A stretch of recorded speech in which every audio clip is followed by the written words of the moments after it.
एक मिनट।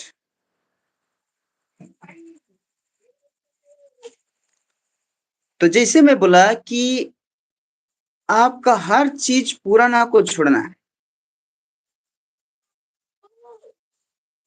हर पुराना चीज को छोड़ना है। जैसे आपका करेक्टर से होकर के लेके रिलेटेड हो, आपका रिलेशन से रिलेटेड हो, ठीक है, जो आपको पवित्रता में परमेश्वर के साथ में जुड़ने को नहीं दे रहा है, आपका परिवार का मैटर में हो, कुछ भी, यदि जो चीज पुराना है और वो प्रभु यीशु में जुड़ने के लिए, परमेश्वर के वचन में जुड़ने के लिए यदि आपको रुक रहा है, आपको स्टॉप कर रहा है, तो आपको क्या करना है? आपको उसको छोड़ना है। जैसे परमेश्वर का वचन बोलता है कि इसलिए यदि कोई मसीह में है तो नया सृष्टि होता है।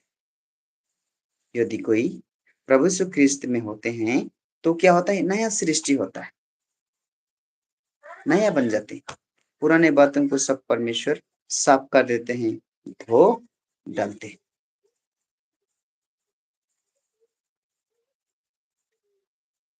तो आपको क्या करना है? तो परमेश्वर आपको नई मन, नई हृदय, नई आत्मा देते हैं।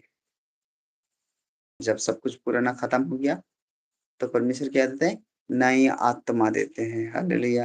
यदि आज आप भी निर्णय ले रहे हैं, डिसाइड कर रहे हैं कि आज से मैं मेरा पुराना हैबिट्स, पाप, पुराना पाप, बर्बाद करना, दूसरों के साथ लड़ाई झगड़ा करना, दूसरों के साथ निंदा गिला करना, यदि पुराना चीज को यदि आप आज से डिसाइड कर रहे हैं, निर्णय ले रहे हैं कि नहीं, आज से मैं पाप नहीं करूंगी या नहीं करूंगा, आज से मैं परमेश्वर के साथ में जुड़ के रहूंगी या जुड़ के रहूंगा, आज से मैं परमेश्वर के साथ में जुड़ूंगा, बल्कि यदि आप निर्णय ले रहे हैं, डिसाइड कर रहे हैं, ठीक है, तो परमेश्वर आपको नया मान, नया हृदय, नया आत्मा परमेश्वर देंगे।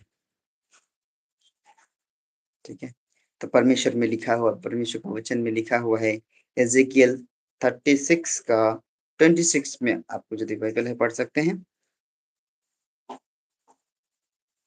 मैं तुमको नया मान दूंगा, मैं तुमको नया मन, जो मान आप सोच रहे हो इस समय में कि कैसे परमेश्वर मेरा जीवन को बदल सकता है, आप सोच रहे हो इस समय में कि कैसे मेरा मन को मैं कंट्रोल में रखूंगा, कैसे मैं मेरा मन को डिसिप्लिन में रखूंगा। परमेश्वर के साथ में आ जाइए, परमेश्वर साहब को इसको खत्म कर देंगे। परमेश्वर का ब्लेसिंग ही ऐसा है, परमेश्वर का सामर्थ्य ऐसा है, जो आपका पुराना पाप को साफ कर देता है, आपको नया बनाता है, और नया बनाने के साथ में ऐसे ही परमेश्वर नहीं छोड़ते हैं, उसको नया सोचने का शक्ति का मन देते हैं। हृदय में प्रभु यीशु को प्रेम करने का, आदर करने का, सम्मान करने का, रेस्पेक्ट करने का परमेश्वर आपको एक नया आत्मा देता है, हृदय देता है। और तुम्हारे देह में से पत्थर का हृदय निकल कर तुमको मांस का हृदय दूंगा। हालेलुया। परमेश्वर प्रभु यीशु ख्रिस्त यहाँ पर बोल रहे हैं, जिसका दिल पत्थर का जैसा है। भले ही आपका देह फ्लेश, मांस का है, पानी का है, बना हुआ है, लेकिन किसी किसी का इसमें दिल में भी, हृदय भी पत्थर का जैसा है, स्ट्रॉन्ग, कड़वा है। सोचो, यदि आपका हृदय, यदि आपका हृदय, ठीक है, यदि पत्थर का है, हार्ड है, ठीक है, परमेश्वर बोल रहे हैं उसको, उसको क्या करेंगे? परमेश्वर पत्थर का हृदय को निकल करके